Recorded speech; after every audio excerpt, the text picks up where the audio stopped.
Students, today we will discuss the next topic of pharmacognosy, that is enzymes. आज हम पढ़ेंगे enzymes के बारे में. First of all, we will discuss the introduction of enzymes, general introduction. So let's begin with the introduction. Enzymes क्या होते हैं? Enzymes are the protein substances. ये प्रोटीन सब्सटेंस होते हैं जो बहुत ही इम्पॉर्टेंट रोल प्ले करते हैं इन बायोकेमिकल रिएक्शन. जो हमारी बॉडी की फिजियोलॉजी में बायोकेमिकल रिएक्शन है उसको कैटलाइज करने में बहुत ज़्यादा हेल्पफुल होते हैं और ये बहुत ही इम्पॉर्टेंट, बहुत ही असेंशियल कॉन्स्टिट्यूएंट होते हैं एक लिविंग सेल के लिए. जो एंजाइम्स होते हैं बेसिकली ये पीएच सेंसिटिव होते हैं और कुछ पर्टिकुलर सब्सटेंसेस के लिए ये एक्टिवेटर की तरह एक्ट करते हैं. सो एंजाइम्स हैं, अलग अलग कैटेगरी में इसको क्लासीफाई किया गया है. इसकी 6 कैटेगरी हैं. इसको क्लासिफिकेशन की बात करें तो first of all enzymes protein substances हैं, केमिकल रिएक्शंस में बहुत इंपॉर्टेंट रोल प्ले करते हैं, लिविंग सेल के लिए बहुत ही एसेंशियल हैं. और इसकी क्लासिफिकेशन की बात करें, क्लासिफिकेशन ऑफ एंजाइम, तो इसको कैटेगराइज किया गया है 6 कैटेगरी में. सबसे पहली जो कैटेगरी है अगर हम डिस्कस करें इसकी एंजाइम की क्लासिफिकेशन,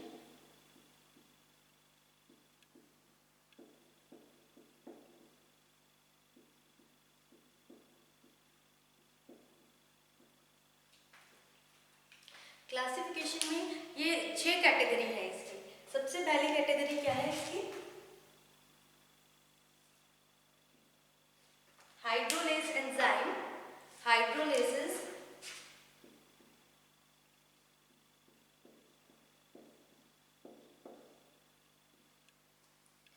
सेकंड है, जो सेकंड कैटेगरी है that is ट्रांसफेरेजेस.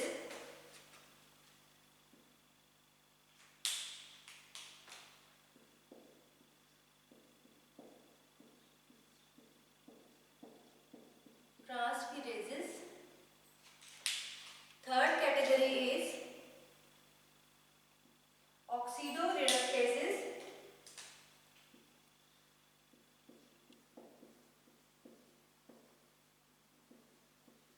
Oxidoreductases. Then fourth category is of enzyme is isomerases. Isomerases. And fifth category is liases.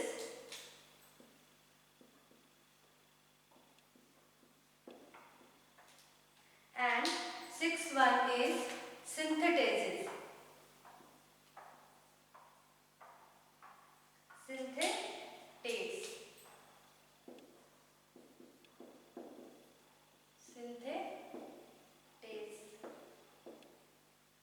So these are the classification of enzyme. ये क्लासिफिकेशन है. हाइड्रोलाइजेज enzyme होता है, ट्रांसफेरेजेस enzyme होता है, ऑक्सीडोरिडक्टेसेस दूसरी कैटेगरी है, आइसोमेरेजेस, देन लाइएजेस, उसके बाद सिंथेटेजेस एंजाइम. अब इनकी क्या क्या रोल होते हैं, अलग अलग ये फंक्शन करते हैं. If we discuss about the hydrolases जो एंजाइम होता है, आपने देखा होगा इनके जो सफिक्स है एज लगा हुआ है, सबके पीछे क्या लगा हुआ है? एज. बस सिर्फ आगे की वर्डिंग चेंज है, पीछे जो सफिक्स है उसमें एज लगा हुआ है. ये एंजाइम की पहचान होती है. ये एक एंजाइम है जहाँ पे एज लगा है, पीछे सफिक्स एज लगा है. सबसे पहले हम बात करते हैं अगर हाइड्रोलाइजेस, इसका क्या काम होता है? ये जो हाइड्रोलिटिक केमिकल रिएक्शन होती है ना उसको कैटलाइज करता है. It is helpful in catalysis of hydrolytic chemical reactions.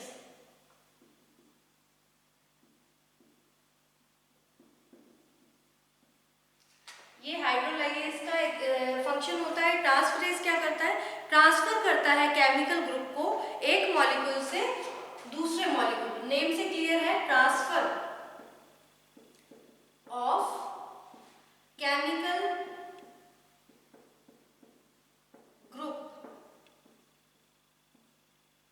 from one molecule to another, दूसरे मॉलिक्यूल पे ट्रांसफर करता है। ये ट्रांसफरेज का फंक्शन होता है। ऑक्सीडो रिडक्टेज नेम से क्लियर है, किसको कैटेलाइज करता है? ऑक्सीडेशन रिडक्शन रिएक्शन को कैटेलाइज करता है। नेक्स्ट हमारा है इसमें आइसोमेरेज। आइसोमेरेज का क्या काम है? It is responsible for the intramolecular rearrangement, responsible for intra molecular rearrangements।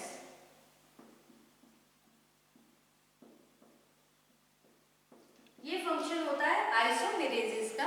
उसके बाद नेक्स्ट आ जाता है, नेक्स्ट कैटेगरी है हमारी एंजाइम की लाइएजेस। इसका क्या काम होता है? ये कैटालाइज करता है, यानी उस रिएक्शन को जो भी ग्रुप है, addition of group to double bond, उस रिएक्शन को कैटालाइज करता है। नेक्स्ट हमारा आ जाता है सिंथेटेजेस। सिंथेटेज का क्या काम होता है? जो ये क्लीवेज करता है पायरोफॉस्फेट बॉन्ड को, जो एटीपी पे एडिनोसिन ट्राइफॉस्फेट बॉन्ड होता है, उसमें जो पायरोफॉस्फेट बॉन्ड है उसको ब्रेकेज करता है, क्लीवेज करता है, जहाँ पे जो क्या करता है कि इसमें हेल्पफुल होता है कैटालाइज द, जो कंडेंसेशन रिएक्शन होती है दो मॉलिक्यूल्स को, उसको कैटालाइज करता है। कैसे कैटालाइज करता है? क्लीवेज करके। किसकी क्लीवेज करता है? पायरोफॉस्फेट बॉन्ड की क्लीवेज करता है। क्लीवेज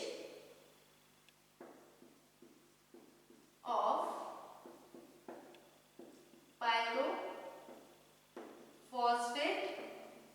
बॉन्ड, इसकी क्लीवेज करता है पायरोफॉस्फेट बॉन्ड की। किसके पायरोफॉस्फेट बॉन्ड की? ऑफ एटीपी, यानी एडिनोसिन ट्राइफॉस्फेट। ये इसका काम होता है। So this is the general introduction. बहुत से जो एंजाइम्स होते हैं उसमें वैसे तो ये प्रोटीन सब प्रोटीनेशियस सब्सटेंस होते हैं, कुछ एंजाइम्स ऐसे होते हैं जिसमें नॉन प्रोटीन केमिकल ग्रुप भी प्रेजेंट होते हैं। अब जिन एंजाइम्स में प्रोटीन मोइटी प्रेजेंट होती है उसको क्या कहा जाता है? एपो एंजाइम कहा जाता है। So this is the general introduction. ये हमने जनरल इंट्रोडक्शन पढ़ी कि एंजाइम क्या होता है। इसको 6 कैटेगरी में क्लासीफाई किया गया है: हाइड्रोलेसिस, ट्रांसफरेजेस, ऑक्सीडो रिडक्टेजेस, आइसोमेरेजेस, लाइएजेस एंड सिंथेटेजेस। और इनकी अपने अपने फंक्शंस हैं। ये अलग अलग जो बायोकेमिकल रिएक्शंस हैं उनको कैटालाइज करते हैं। So there are different types of enzymes. अलग अलग एंजाइम्स हैं। फार्माकोग्नोसी में जो हम आपके सिलेबस के अकॉर्डिंग पढ़ेंगे, दैट इज पपाया, जिसको पैपेन भी कहा जाता है, डायस्टेज एंड यीस्ट। ये हम एंजाइम्स पढ़ेंगे, 3 एंजाइम्स पढ़ेंगे। तो let's begin with the first enzyme, that is papaya. हम जो पहला एंजाइम करेंगे वो है पपाया। आफ्टर द क्लासिफिकेशन, जो हमने क्लासिफिकेशन की है एंजाइम्स की कि 6 कैटेगरी में इसकी अलग अलग जो रिएक्शंस होती हैं केमिकल रिएक्शन के बेस पे इनकी इसको कैटेगराइज किया गया है, क्योंकि ये अलग अलग जो फंक्शंस हैं वो डिफरेंट फंक्शंस परफॉर्म करते हैं। So let's start with the first enzyme of the syllabus, that is papaya.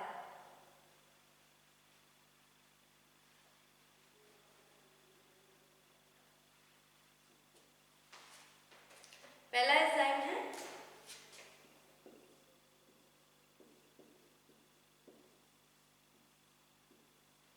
Papaya. If we discuss the common name, इसका सिनोनिम अगर हम डिस्कस करें, सिनोनिम और कॉमन नेम, इसको किस नेम से बुलाते हैं? पेपेन।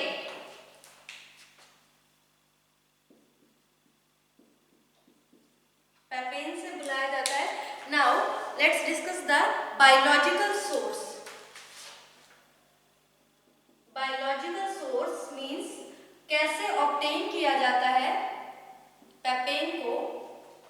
सो पेपेन क्या होता है? एक तरह का प्रोटोलिटिक एंजाइम है जो ऑब्टेन किया जाता है। कहाँ से मिलता है? लेटेक्स से मिलता है। लेटेक्स कहाँ से ऑब्टेन होता है? अनराइप फ्रूट से। किसके अनराइप फ्रूट से? कैरिका पपाया से। So it is a proteolytic enzyme, it is a proteolytic enzyme है, यानी जो प्रोटीन की ब्रेक डाउन करता है, क्लीवेज करता है। Lytic enzyme obtained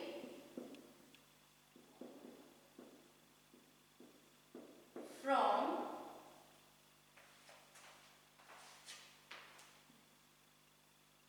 latex of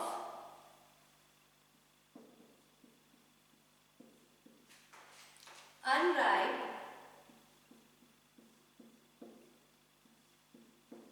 fruit of, किसके अनराइप फ्रूट से मिलता है? Carica papaya.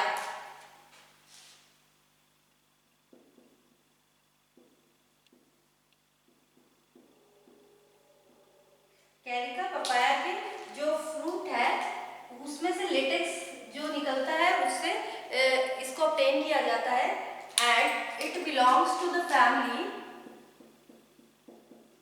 कौन सी फैमिली से बिलोंग करता है कैरिका पपाया? कैरिकेसी। इसके नाम से क्लियर हो रहा है, कैरिका से, कैरिकेसी फैमिली से बिलोंग करता है। नेक्स्ट जो इसका पार्ट आ जाता है कि इसको कैसे मैन्युफैक्चर किया जाता है, कैसे प्रोड्यूस किया जाता है। तो इसकी प्रोडक्शन के लिए सबसे पहले क्या किया जाता है, ये जनरल मेथड है जो कि डिस्कस कर रही हूँ, कि इसमें जो लेटेक्स है उसको कहाँ से ऑब्टेन किया जाता है? फ्रूट से। अब वो जो अनराइप फ्रूट है उसका लेटेक्स ऑब्टेन करने के लिए उस पर इंसिजन लगाया जाता है विद द इंस्ट्रूमेंट, जैसे बड़ा शार्प इंस्ट्रूमेंट, कोई स्टेनलेस स्टील का नाइफ यूज करके उस पर इंसिजन लगाया जाता है, कट लगाया जाता है, जिससे जो लेटेक्स है उसको इकट्ठा कर लिया जाता है। उसके बाद उस लेटेक्स को प्रिजर्व करके रखा जाता है इन प्रिजर्वेटिव। कौन सा प्रिजर्वेटिव? पोटेशियम मेटा बाइसल्फाइड में उसको प्रिजर्व किया जाता है और इसको एयर और सन से बचा के रखा जाता है, प्रोटेक्ट करके रखा जाता है। उसके बाद आफ्टर द प्रिजर्वेशन इसको क्या किया जाता है? पास किया जाता है टू द सी। अब इसमें जो भी फॉरेन पार्टिकल्स हैं वो सब रिमूव हो जाएंगे, सिर्फ जो एक्सट्रैक्ट मिलेगा वो प्योर एक्सट्रैक्ट मिलेगा, that is of cream colour, जो कि क्रीम कलर का होगा। उसके बाद जो हमें एक्सट्रैक्ट मिल गया आफ्टर सीविंग प्रोसेस, उसको हम ड्राई करेंगे उस लेटेक्स को। ड्राई करने के बाद जो पाउडर है, ड्राई करने के लिए हम अलग अलग मेथड यूज कर सकते हैं, जैसे स्प्रे ड्राइंग मेथड यूज कर सकते हैं, और उसके बाद पाउडर है उसको हम एज ए अपनी जो भी जिस चीज़ के लिए रिक्वायरमेंट है उसको स्टोर करके उसको यूज कर सकते हैं। उसके बाद अगर हम इसकी जनरल डिस्क्रिप्शन की बात करें, इसकी कैरेक्टरिस्टिक्स की बात करें, डिस्क्रिप्शन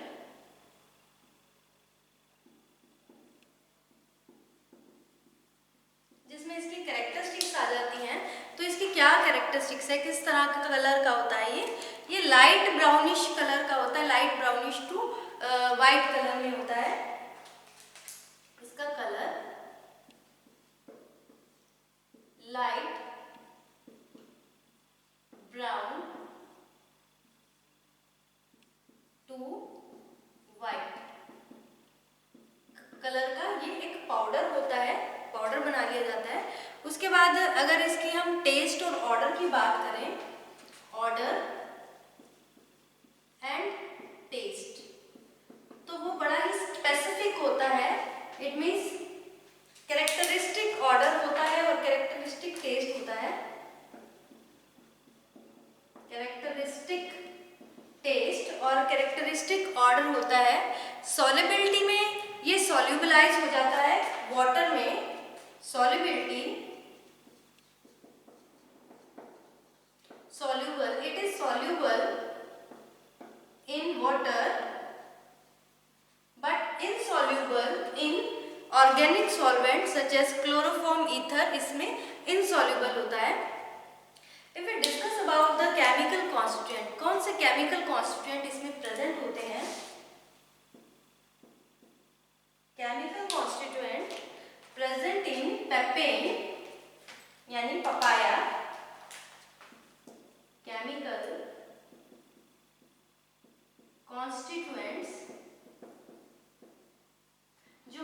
केमिकल कॉन्स्टिट्यूएंट होता है पपाया में, that is papain and chymopapain. Papain present होता है, पेपेन, काइमोपेपेन, ये दो केमिकल कॉन्स्टिट्यूएंट है प्रेजेंट होते हैं जो कि रिस्पॉन्सिबल होते हैं for the catalysis of reaction, जो कि ये दोनों क्या है, प्रोटोलिटिक एंजाइम है, प्रोटोलिटिक टाइप है।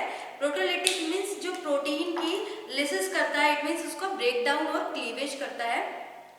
और ये हाइड्रोलाइज, ये क्या करते हैं, हाइड्रोलाइज करते हैं पॉलीपेप्टाइड्स को, अमाइड्स को और एस्टर को हाइड्रोलाइज करते हैं। If we discuss about the chemical test, इसके कौन से केमिकल टेस्ट होते हैं, तो इसमें क्या होता है, जो पपाया का लेटेक्स है उसमें 1 ml अगर हम उसमें वाटर की एडिशन कर देंगे और उसको शेक करेंगे, after shaking addition of potassium permanganate, then क्या करेगा, रिजल्ट में क्या होगा, डीकलरेशन होगा। पोटेशियम परमैंगनेट आपको पता है वॉयलेट से कलर का होता है, उसकी डीकलरेशन कर देगा। नेक्स्ट टेस्ट क्या है, नेक्स्ट टेस्ट में क्या है, जो पपाया है, पपाया लेटेक्स के अंदर हम जो भी उसका लेटेक्स है उसमें हम क्या ऐड करते हैं, कुछ उसमें पेप्टिक लेटेक्स है और उसमें मिल्क ऐड कर देंगे। तो मिल्क ऐड करने से क्या करता है, वो कर्डलिंग कर देता है। कर्डलिंग मतलब कि जैसे दही जम जाती है वो फट जाता है इस तरह से। तो इट मीन्स उसमें पपाया, पपेन और काइमोपेपेन प्रेजेंट है। तो ये इसके दो आइडेंटिफिकेशन टेस्ट हो गए। उसके बाद नेक्स्ट आ जाता है कि इसके यूजेस क्या होते हैं। इसके जो बेसिकली अगर यूज की बात करें, ये बहुत ही स्ट्रॉन्ग प्रोटोलिटिक एंजाइम है जिसकी पीएच कितनी होती है, 2 से लेकर 5.4 तक इसकी पीएच रेंज इसकी होती है। और ये एक तरह का प्रोटीन डाइजेस्टेंट, यानी प्रोटीन को डाइजेशन में हेल्पफुल होता है। It is also helpful for the removal of protein deposition. अगर कई बार क्या होता है, जो सॉफ्ट कॉन्टेक्ट लेंस होते हैं उनके ऊपर, उनके सरफेस पे जब प्रोटीन की डिपोजिशन हो जाती है, डिपॉजिट हो जाता है, तो उसको रिमूव करने में भी ये हेल्पफुल होता है। और it is also useful for the clarification of जो बेवरेजेस होते हैं, हम ड्रिंक्स लेते हैं, उसको क्लियर करने में हेल्पफुल होता है। और ये बहुत अच्छा मीट टेंडराइजर है। मीट टेंडराइजर क्या होता है, जो मीट को एक तरह से सॉफ्ट करके रखता है, मीट टेंडराइजर भी है। So these are the some of the uses of the enzymes.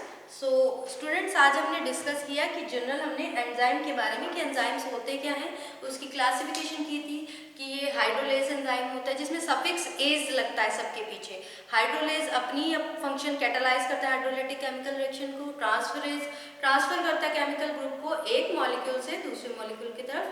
Oxido reductase क्या करते हैं, ऑक्सीडेशन और रिडक्शन रिएक्शन को कैटालाइज करता है। लाइएजेस क्या करते हैं, ये कैटालाइज करता है एडिशन ऑफ जो ग्रुप होते हैं डबल बॉन्ड पे। आइसोमरेज इंट्रामोलिकुलर रीअरेंजमेंट में हेल्पफुल होता है। और सिंथेटेज क्या करता है, वो कंडेंसेशन रिएक्शन है उसको कैटालाइज करता है by cleavage of pyrophosphate bond of adenosine triphosphate. और जो कुछ ऐसे भी होते हैं कि जो प्रोटीन मॉइटी नहीं कंटेन करते, ऐसे एंजाइम्स भी होते हैं जिसमें प्रोटीन मॉइटी होती है, उसको एपो एंजाइम कहा जाता है। अलग अलग इसमें आते हैं डायस्टेज, हमारे जो सिलेबस में डायस्टेज, पपाया और यीस्ट है, जिसमें हमने पपाया के बारे में पढ़ा है। पपाया का कॉमन नेम पेपेन कहा जाता है, इसका सिनोनिम होता है। बायोलॉजिकल सोर्स क्या होता है, जो अनराइप फ्रूट होता है उस पर इंसीजन लगाकर उसको लेटेक्स को कलेक्ट करते हैं। कौन से प्लांट से, कैरिका पपाया से, and it belongs to the family Caricaceae से बिलोंग करता है। उसके बाद डिस्क्रिप्शन में ये कलर कैसा होता है, हमने मेथड किया है किस तरह से उसको लेटेक्स को हम कलेक्ट करते हैं, उसके बाद उसको प्रिजर्व करते हैं पोटेशियम मेटाबाइसल्फाइड में, देन उसको एयर और सन से प्रोटेक्ट करके रखते हैं। सीव करने के बाद उसमें फॉरेन पार्टिकल निकल जाते हैं, जो क्लियर सॉल्यूशन होता है क्रीम कलर का, उसको स्प्रे ड्राइंग मेथड से उसको ड्राई करके पाउडर को रख लेते हैं स्टोर करके। कैरेक्टरिस्टिक्स डिस्क्रिप्शन की बात करें, लाइट ब्राउन से व्हाइट कलर का होता है ये। ऑर्डर इसकी स्पेसिफिक होती है, ऑर्डर और टेस्ट। और ये सॉल्युबिलिटी वाटर में सॉल्युबलाइज होता है। इनऑर्गेनिक जो सॉल्वेंट्स होते हैं, ऑर्गेनिक सॉल्वेंट जैसे क्लोरोफॉर्म ईथर, उसमें इनसॉल्युबल होता है। उसके बाद केमिकली इसमें पेपेन और काइमोपेपेन प्रेजेंट होते हैं, जो कि प्रोटोलिटिक एंजाइम है और हाइड्रोलाइज करते हैं पॉलीपेप्टाइड्स को, अमाइड्स को और ईस्टर्स को। ये प्रोटोलिटिक यूजेस में प्रोटोलिटिक एंजाइम है, अच्छा, बहुत अच्छा प्रोटीन डाइजेशन भी कहा जाता है इसको। बेवरेजेस को क्लैरिफाई करने में यूजफुल होता है। इसको मीट टेंडराइजर भी कहा जाता है, बहुत अच्छा मीट टेंडराइजर है, मीट को सॉफ्ट करके रखता है। 2 हमने इसके केमिकल टेस्ट किए कि अगर हमने इसमें मिल्क ऐड कर दिया इसके लेटेक्स में तो वो कर्डलिंग हो जाती है, या फिर इसमें हमने वाटर ऐड किया, उसके बाद शेक करने के बाद पोटेशियम परमैंगनेट डाला तो वो पोटेशियम परमैंगनेट की डीकलरेशन कर देता है। तो this is all about the papaya, हमारा फर्स्ट एंजाइम। जो हमारे नेक्स्ट एंजाइम है that is diastase and yeast, ये हम नेक्स्ट क्लास में कवर करेंगे। So thank you students.